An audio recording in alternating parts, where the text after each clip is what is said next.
You ever have one of those mornings where you wake up and for a second everything is ordinary: coffee steaming on the counter, the dog snoring at the foot of the bed, and then 5 minutes later your life has a headline you didn't sign up for?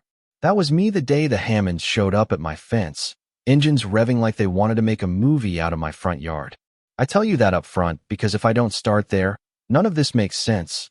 People who think rules don't apply to them, and someone who finally decided not to let them get away with it. My name is Claire Mercer. I live on the corner lot at the end of an old cul-de-sac in Autumn Ridge, a place with maple trees that throw gold in the fall, and a homeowners association that treats bylaws like scripture. For 3 years, the Hammonds, Darla and June, sisters with matching blonde bobs and matching false smiles, treated my property like a test they were determined to pass. It started with little things: their dog pawing at my newly planted roses, a passive-aggressive letter about the color of my mailbox, then tires being slashed on my friend's car when she parked at my place for dinner. Every time I called the HOA, the complaint forms got lost. Every time I confronted them, it became my fault for making a scene. The thing about living somewhere for a while is you start to notice patterns. You notice the way someone's smirk arrives before their words. You notice the timing: how Darla always came by on Tuesdays when the postman was late, how June liked to drive past slow and look like she was reading the street signs. People assume I'm the kind of person who'll crack under pressure, that I'll let things slide, smile, and go back to my life. I could have. I almost did. But the last straw wasn't a broken plant or a nasty note. It was when they cornered my little brother on my own driveway, told him in front of neighbors that he didn't belong in our neighborhood because he worked nights and hadn't kept up the yard. That was personal in the only way that matters: family. So I sat down and I thought. Not revenge, not theatrics, just a plan to make the next time they tried something the time everyone would see what they'd been doing, and to do it in a way that left nothing to argue about in court. I told a couple of neighbors what I was doing. Not in detail, I'm not stupid, but enough that they'd be watching, recording, ready to back me up. I called the local sheriff and filed a standing report about harassment. I upgraded the security cameras so they covered every inch of my yard and driveway, and I had the footage automatically uploaded to a cloud account that was time-stamped and uneditable. I did the boring, legal stuff first. Paper trails are underrated, and then I set a trap that involved nothing illegal, just a bit of theater, a lot of witnesses, and the kind of embarrassment that hurts more than a fine. The Hammonds rolled up on a Sunday afternoon, like they always did, hair done, sunglasses on, and enough confidence to fill the cul-de-sac. They came in 2 cars, the kind of coordinated entrance that said they'd practiced this at home in front of a mirror. Darla jumped out waving a leaflet about neighborhood standards, as if the entire street belonged to her. June strolled up to the gate and tugged it open like she owned the hinge. I stood on my porch with a cup of coffee and a face that had practiced not looking surprised. "What are you doing here?" Darla asked, like she had any right to ask me anything on my property. Her voice had that sing-song you learn at etiquette school when you want to hide the knife. "Enjoying the weather," I said. "You two here on official HOA business?" June rolled her eyes. "We're doing the neighborhood a favor, Claire. You know, making sure everyone follows the rules. I mean, look at that fence, you replaced it without approval." I heard a few shudders of interest from 3 houses over. Someone had put out a folding chair, as if this were entertainment and not real life. I kept my voice calm because I wanted the footage to show a calm homeowner and hot-headed intruders. "I filed for the permits," I said. "They were approved."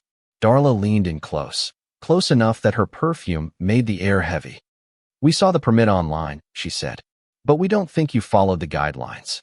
"Then take it up with the board," I answered. "Or better yet, call the number on the sign. It's posted." They scoffed, because scoffing is their default setting. Then Darla did what she always did. She put her hand on the hood of June's car and pushed, like a laugh. "What are you going to do, Claire? Call the cops again?" That's when my plan did what plans are supposed to do. It let the other side show their true colors. The minute Darla pushed, a choir of things happened in the exact order I wanted. The floodlights on my porch and across the street went up, not because I turned them on manually, but because I'd coordinated a timed lighting switch with 2 neighbors, so the whole stretch glared like an interrogation room. My security system chimed a recorded announcement I'd had made that morning. "This property is under surveillance. Please step back and contact the homeowner." It sounded small, but the point was the audio. Everything was being recorded, clear as day. At the same moment, Harmless theatrical fog, think movie set, not fireworks rolled over the front bumper. It was thick enough to make your eyes water for a second, noticeable enough to make anyone filming a little dramatic. People gasped. Phones were out. You could hear the scoff turn into confusion. Darla froze, and for the first time her smile cracked. June's laugh stumbled. They looked around, suddenly aware that the street wasn't just their stage, it was full of witnesses. They tried to play it off, looked at each other and mouthed something. Then Darla said, loud enough for 3 sets of neighbors and the Ring camera to catch. You did not just. What is this, Claire? Are you crazy? Crazy enough to make sure this stops, I said. You want the scene? Here's the scene. If you haven't stood in the middle of a small town spectacle, it's worth knowing what happens in the split second after someone's pride collapses. The Hammonds tried to accelerate, both literally and emotionally. Darla banged on June's door. June revved the engine and tried to bump the gate. My neighbor, Marlon, who's built like a linebacker but has the heart of a librarian, stepped out and put his hands on the hood calmly. Enough, he said. A dozen phones were recording mine. His, Mrs. Patel's from across the street. Even a kid on a skateboard who thought this was better than TV. Someone else dialed 911. The sheriff's deputy who was checking another call nearby heard it and came around the corner. What followed could have been ugly, and maybe in another story it would have been. But the thing I'd planned for the public, undeniable exposure, worked in a different way. The Hammonds had built their power on anonymity, on whisper campaigns and lost complaints and the idea that they could intimidate single people into silence. When they were suddenly on record, surrounded, watched, accountable in more ways than one, their aggression folded into noise. Darla shouted accusations about permits and designs, about negligence, and June tried to pull a neighbor into their story as if lying could be contagious. The deputy listened, took notes, and because I had the receipts he asked for footage. I handed him the cloud link on my phone and watched her face lose the last of its brass. After the deputy explained that any further harassment would be grounds for civil and criminal charges, Darla tried one last thing. A sneer, a line about how I'd go too far. We'll see about that, she said, and the threat was supposed to be a dagger. What she hadn't counted on was that words like that in front of a crowd are weaker than the sound of your own tires leaving a curb. In the days that followed, the HOA had to answer questions. The board, which had enjoyed plausible deniability for months, suddenly had letters, witness statements, and grainy but clear footage of 2 residents intimidating a neighbor. Meetings were called. The Hammonds got fines, administrative, public, humiliating, but more importantly, their power to quietly ruin people was broken. Neighbors who had once shrugged when mailboxes went missing started talking about shared responsibility. People who had been afraid to speak up handed me notes of thanks. It didn't fix everything. There are wounds that don't stitch up overnight, but it changed the tenor of our street.